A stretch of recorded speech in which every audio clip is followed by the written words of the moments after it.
If you are capable of causing depression to yourself, I'm saying this not without any concern for your illness or not due to lack of compassion, because that is the nature of what's happening to you. If you're causing depression to yourself, you are able to generate substantial amount of intense emotions and thoughts, but in the wrong direction. If you don't have very strong emotions, very intense thoughts about something, you cannot get to… It is just that you are generating thoughts and emotion which work against you, not for you. So you are strong enough to cause depression to yourself because for you to cause a mental illness for yourself, unless you're pathologically ill, which is just a small number of people, rest are all self-created. Most of them are self-created. A few are pathologically ill, they cannot help it. It just comes from within because of genetic and other factors. Almost everybody here, if we train them towards a certain kind of thought process and emotion and push them a little bit with the outside situations, almost everybody will go lose their mental balance. They will become clinically ill. They can be driven to madness, I'm saying, because the line between sanity and insanity is very thin. People keep pushing it. You get angry, you're pushing the line.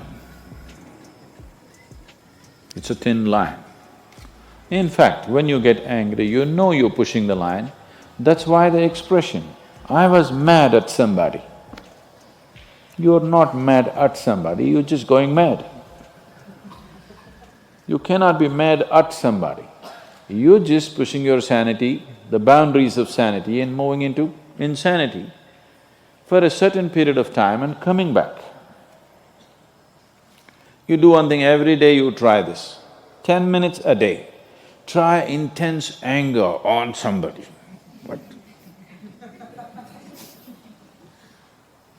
You will see in 3 months' time, you will be clinically there. Yes. Just try it if you want. Because if you keep pushing the line, you go mad and you come back, you go mad and you come back, one day you're not able to come back, that's all. One day you're not able to turn back, then you're clinically ill. You must understand, even if you got angry for a moment, you're already ill. Maybe you don't get the certificate of diagnosis. They don't slap a certificate on you that you're gone, but you are going, isn't it? You think it's your right to throw tantrums, you think it's your right to get angry with people, you think it's your privilege to be depressed so that you'll get attention from somebody. You keep playing this, one day you will not be able to turn back. Keep crossing the line every day, one day you will see you cannot cross back. That day, you need a doctor. Till then, everybody needed a respite from you, but the day you can't cross back, they get the respite because now they can catch you and give you to a doctor.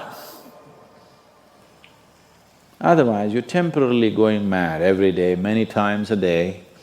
They cannot even send you to an asylum, they have to bear with you, your family, your friends, your people around you. If you get at least truly clinically ill, we can hand you over. There's one temple in Tamil Nadu, you know, where they chain you and keep you. Where there is no hospital, no psychological for ailments, there's no hospital, there is a temple that somebody created which is supposed to push people back into sanity. So, Families just take them and leave them there, they're shackled and left in the temple. You give them some money, they'll feed you, and you're just there like an animal, tied up. I think if hospitals were run like this, a lot of people wouldn't go crazy. They would maintain their sanity. Right now it's too deluxe. If you make hospital extremely comfortable, it'll become an incentive to become sick. And you have incentives in your life to become ill, right from your childhood. You got the maximum attention only when you fell ill. When you are happy, they screamed at you. When you squealed in joy, they screamed back at you, adults. You… then boo-boo, boo-boo, boo-boo, boo-boo. When you are a child, physical illness is good because you'll get attention from your mother and father and everybody around you, and you don't have to go to school on that day. So you learn the art of falling physically ill. But once you get married, you learn the art of becoming mentally ill. Because if you want to get attention, you go sit in a corner, act depressed, people will pay attention to you. So you keep playing this game, one day you're not able to cross the line back. That day you're clinically ill. Unfortunately, in many ways, not just in the way that I said now, in many different ways, I would say 70% of illnesses on the planet, all kinds, are self-created. Even if you get an infection, there is a way. If you keep yourself in a certain way, physically and mentally, the virus and the bacteria will not work the same way as it works upon somebody else. If you set yourself like this, no matter what's happening, anyway, I have to go and do this, this and this. There's no break from that. The last 29 years, I have not been able to cancel one program because I'm running temperature, I got a cold, I got this, I got that. It doesn't matter what's happening, what you have to do, you anyway have to do. You can't turn back on that. Either out of your commitment or you have a boss like that. One way or the other, if it happens, then you will see, you will not at all fall sick so often. Because if you have temperature, you still have to go. If it's summer, you still go, right? Now, a lot of people don't go. It's a little hot outside, they don't go and work. Little cold outside, they don't go and work. A little raining, they won't go and work. A snowflake, they will not go and work. This is just weather. So for every change in weather, if you have the comfort of covering yourself in a blanket and lying down, once you create that, your body will learn to fall sick as often as possible. If you just keep it this way, it doesn't matter what it is, anyway I have to go and do what I have to do, you will see your body will just bounce back as quickly as possible, even if it gets the worst kind of infections. So you just have to set the necessary conditions for health, necessary incentives for health, both for yourself and your children if you have them. Do not set incentives for sickness. The child is sick, observe him from a distance, never go cuddling. He knows that's the worst time of his life. And he knows he has to get well soon. And give him the best attention when he is joyful. You will see he naturally learns from within. His very chemistry will learn that it pays to be joyful, it doesn't pay to be sick. If you make this very clear to your own biology, to your own chemistry and to everybody around you, you will see people will not fall sick as often as they are right now. So set that up for yourself. You will see you will get healthy. If you can turn your mind this way, you can also turn it this way, I want you to understand this. No, I am like this because my father abused me when I was 7 years of age. If you know all that bullshit, you can as well turn yourself around, isn't it? You must understand, mentally, physiologically, chemically, energy-wise, you must clearly understand it doesn't pay to be sick, unhappy, depressed. It doesn't pay. To be joyful and ecstatic, it pays. If you make this clear to all these people inside, they will all behave properly.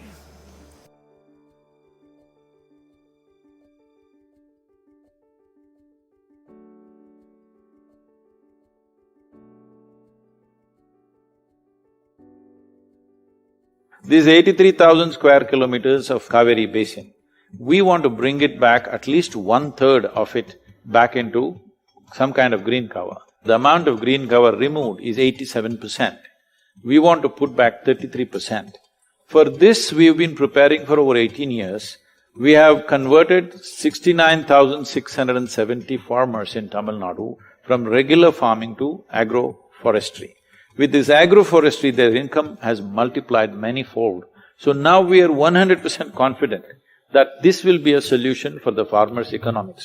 So this is essentially an economic plan with a significant ecological impact.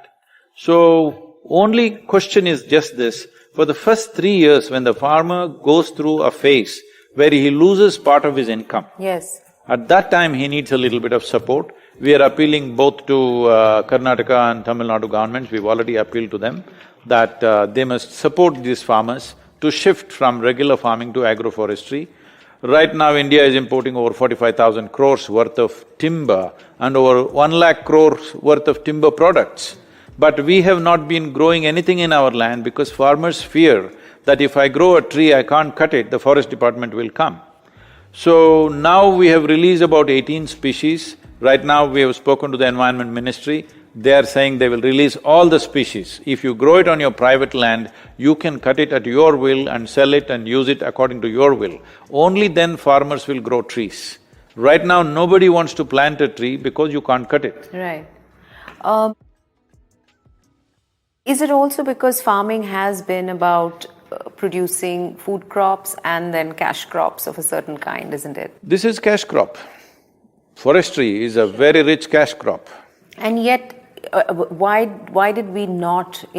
did farmers not invest in… Fundamentally, I know this very well, I was living in farms 40 years ago.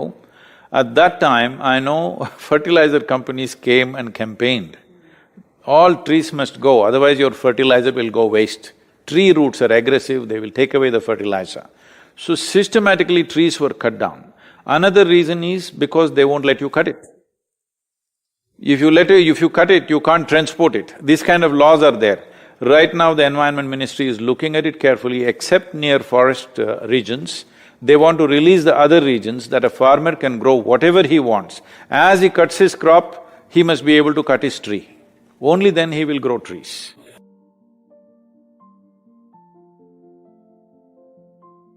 ನನಗೆ ಇನ್ನೊಂದು ಮಾತು ಕೇಳ್ಬೋದಾ?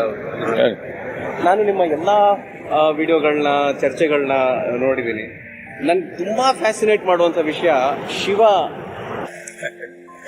ಯಾಕೆಂದ್ರೆ Shiva alien ಅಂತ ಹೇಳಿದ್ರೆ ಸೋಮೇಶ್ವರ ಇಲ್ಲ ಇದ್ದಾನ, ಶಿವನ ಸಮುದ್ರದಲ್ಲೇ ಶಿವನ ಸಮುದ್ರ ಜಾಗದಲ್ಲಿ ನಿಂತಿದ್ದೀವಿ. ನೀವು ಶಿವನ ಏಲಿಯನ್ ಅಂತ ಹೇಳ್ತಿರಲ್ಲ ಗುರುಗಳೇ, ನನಗೆ ಅದು ವೆರಿ ಕನ್ವಿನ್ಸಿಂಗ್, ನನ್ಗೆ ಬಹಳ ಸತ್ಯ ಅಂತ ಅನಿಸ್ತದೆ.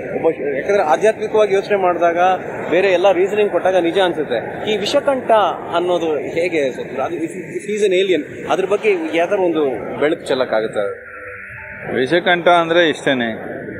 ವಿಷ ಅನ್ನೋದು ಬರೀ ನಾವು ಬಾಯಲ್ಲಿ ತಗೊಳ್ಳೋದು ಮಾತ್ರ ವಿಷ ಅಲ್ಲ.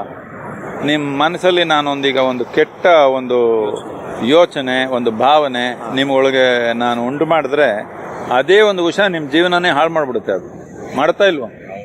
ಒಂದು ಕೆಟ್ಟ ಅಭ್ಯಾಸ, ಕೆಟ್ಟ ಒಂದು ಯೋಚನೆ, ಕೆಟ್ಟ ಒಂದು ಭಾವನೆ, ಇಷ್ಟೇ ಸಾಕು.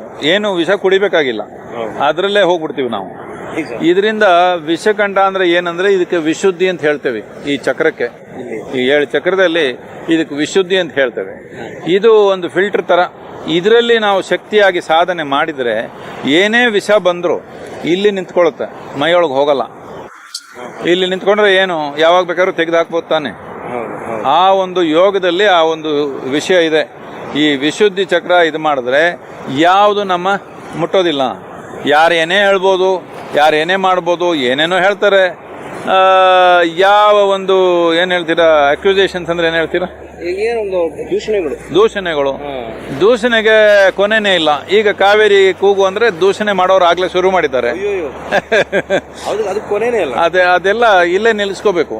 ಈಗ ನೀವು ವಿಷಕಂಠ ಇಲ್ಲಿ ಬಿಟ್ರೆ ಅಂದ್ರೆ ನಿಮ್ಮ ಜೀವ ತಿನ್ಬಿಡುತ್ತೆ, ಆಲೋಚನೆ ವಿಷಯ ಆಗುತ್ತೆ ಅಷ್ಟೇ. ಅವರೊಂದು ಮಾತು ಹೇಳಿದ್ರೆ ನೀವು ಅದ್ 100 ಮಾಡ್ಕೋಬಹುದು.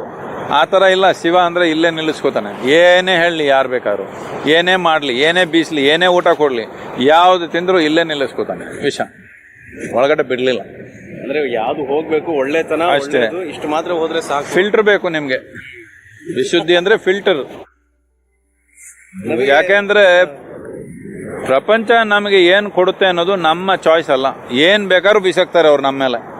ಅದನ್ನ ತಗೊಂಡು ನೀವು ಏನ್ ಮಾಡ್ಕೋತೀರಾ ಅನ್ನೋದು ನಿಮ್ಮ ಕೈಯಲ್ಲಿ. ಯಾರೋ ಒಬ್ರು ಕಲ್ಲು ಬೀಸಿದ್ರು, ನಾವು ಕಲ್ಲು ಹಿಡ್ಕೊಂಡು ಏನೋ ಒಂದು ಕಟ್ಕೋಬಹುದು. ನೋಡಿ, ಮನೆ ಕಟ್ಕೋಬಹುದು ಕಲ್ಲಲ್ಲಿ. ಇಲ್ಲೇ ಕಲ್ಲು ಬೀಸಿದ್ರು ಒಂದು ಜೀವ ಬಿಡ್ಬೋದು. ಪ್ರಪಂಚ ನಮಗೆ ಏನ್ ಕೊಡುತ್ತೆ ಅನ್ನೋದು ನಮ್ಮ ಕೈಯಲ್ಲಿಲ್ಲ. ಆದ್ರೆ ನಮಗ್ ಕೊಟ್ಟಿದ್ದನ್ನ ನಾವು ಏನ್ ಮಾಡ್ಕೋತೀವಿ ಅನ್ನೋದು ನಮ್ಮ ಕೈಯಲ್ಲಿದೆ 100%. ಅದರಿಂದ ವಿಷಕಂಠ. ಯಾಕಂದ್ರೆ ವಿಷಕಂಠ ಅಂದಾಗ ನಮ್ಗೆ ಅದೇ ಸುರರು ಬಂದ್ರು, ಸಮುದ್ರ ಅದೆಲ್ಲ ವಿಚಾರ ಬರ್ತಾ ಇತ್ತು. ಇಲ್ಲ ಏನ್ ಹೇಳ್ತಾ ಇರೋದು ಅದು ಇಟ್ ಈಸ್ ಓನ್ಲಿ ಪಿಕ್ಚರೈಸೇಷನ್. ನೀವು ಸಿನಿಮಾ ಮಾಡ್ತೀರಾ, ಯಾರೋ ಅವ್ರ ಮನಸ್ಸಲ್ಲಿ ನಡೆಯೋ ಭಾವನೆ ಎಲ್ಲ ಏನೇನೋ ಮಾಡ್ತೀರಾ. ಅದೆಲ್ಲ ನಿಜಾನಾ? ಇಲ್ಲ. ಮನಸ್ಸಲ್ಲಿ ನಡೆಯೋ ಭಾವನೆನ ನೀವು ಪಿಕ್ಚರಲ್ಲಿ ತೋರಿಸ್ಬೇಕು ಅಂದ್ರೆ ಏನೋ ಮಾಡ್ತೀರಾ. ಅದೇ ತರ ನಮ್ಮ ಒಳಗಡೆ ನಡೆಯೋ ವಿಷಯ ಹೊರಗಡೆ ತೋರಿಸ್ಬೇಕು ಅಂದ್ರೆ ಅದಕ್ಕೊಂದು ಕತೆ.